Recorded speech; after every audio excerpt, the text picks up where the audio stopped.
Hey friends, Martyupnorth. I just got back yesterday from an 8-day, 7-night trip in northern Alberta. I finally crossed off an important milestone on my list of accomplishments. I hiked with my friend Evan Robertson, Chef Evan. We hiked to, we did a loop. We hiked part of the south boundary, but then we did a loop inside. We went to Southesk Lake, Glacier Lake, and then came back out via Rocky Pass. So I think I finally have hiked every major trail in Jasper. So that was an 8-day trip, 7 nights, 115 kilometers of hiking. And this is how I walked out. This is the bag that I walked out with 2 days ago. So I haven't unpacked it yet, but I just want to show you what's left at the end of my pack, what the stuff looks like after being in the field for 8 days. Pack was about 34 pounds all in when I left. That's everything, including cameras and stuff like that. So let's see what it weighs right now. So I'm going to weigh myself. So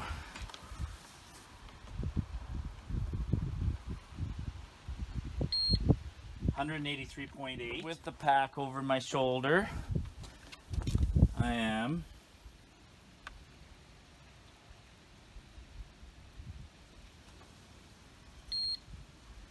210.6. Okay, so 210.6 minus 183.8 is 26.8 pounds. So I came out with this pack weighing 26.8 pounds, and like I said, it was at about 36 pounds going in. So I used 10 pounds, which was about 1.5 pounds a day of consumables. So that's pretty good. So 26.8 pounds is what I came out with, which was nothing. And consider the fact that we were in the Rockies, and I had some terrible weather some days, and the temperatures at night were hitting freezing. So I'm not hiking in the summer here. I was hiking almost in the fall.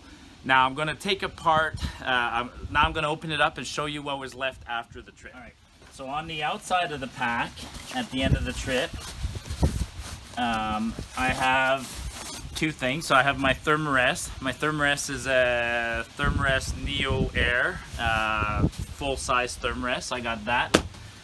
And then on the outside of my pack were two sets of, one pair of Crocs. I was, my feet were soaking wet for the second half of the trip. We were crossing so many creeks and rivers, and we weren't bothering taking off our boots, but I appreciate having these Crocs in camp, and these weigh next to nothing.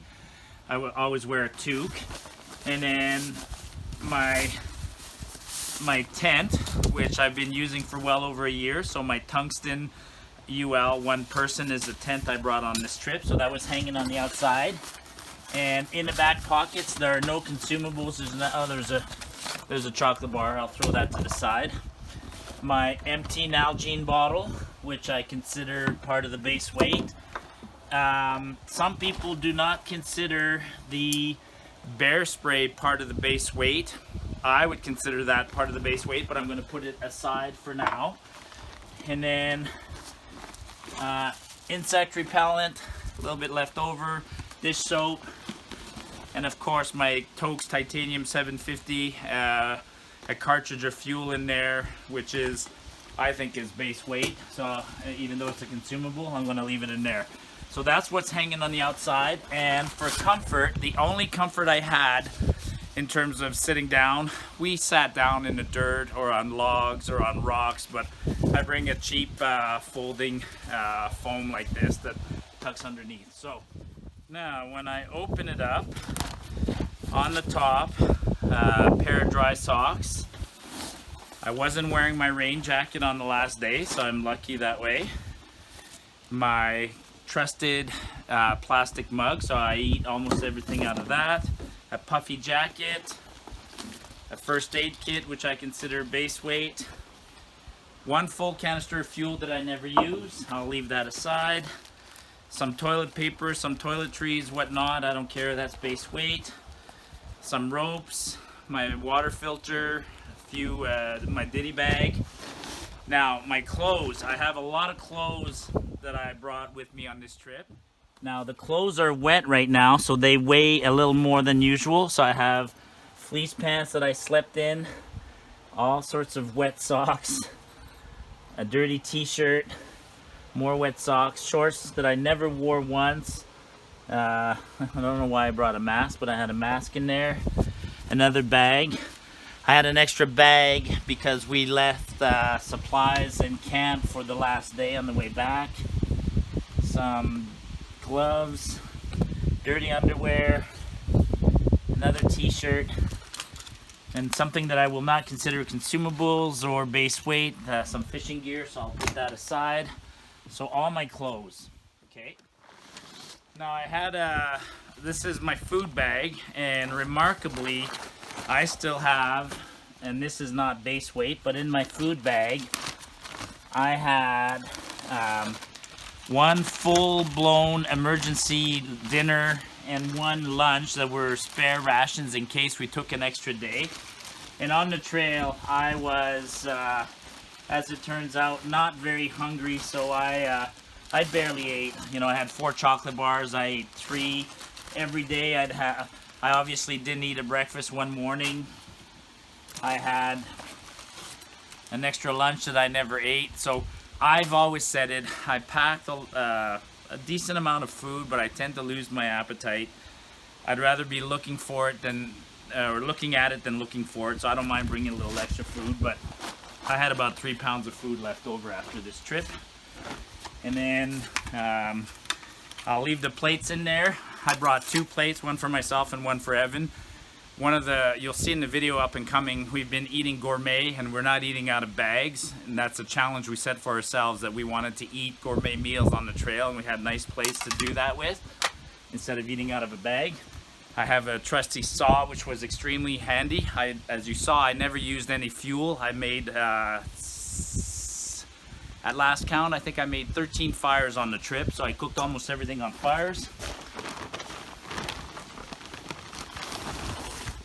My Outdoor Vitals 0-degree sleeping bag, which came in handy. Some repair materials, which came in handy because we had I had to do some repairs. I will leave the book out as not part of the base weight. Neither is the head strap for the camera, and neither is the fishing rod. So let's shove this off, and of course the bag. And you'll see in the video. I will brag about the bag. The LiteAF 46 liter. I was able to pack it twice now this summer. I've packed it with 10 days worth of supplies and gone on long trips. There's absolutely nothing broken on the trip. The harness is amazing. The adjustability is amazing. The waterproofness of this bag is amazing. I never used a liner, and we had days on end of rain.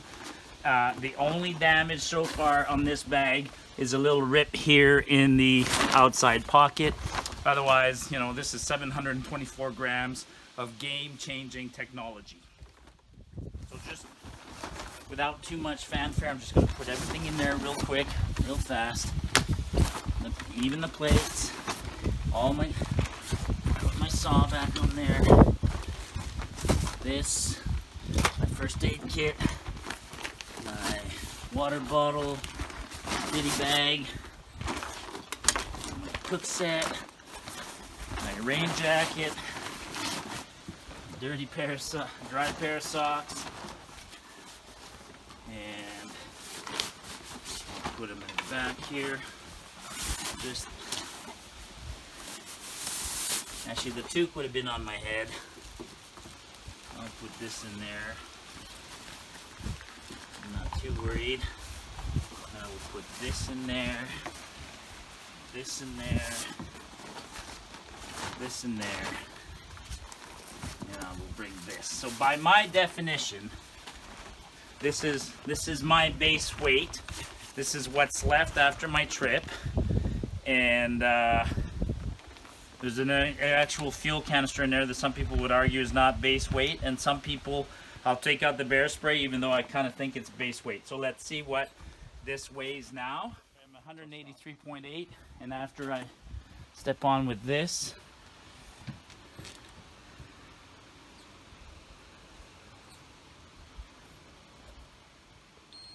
$203.2.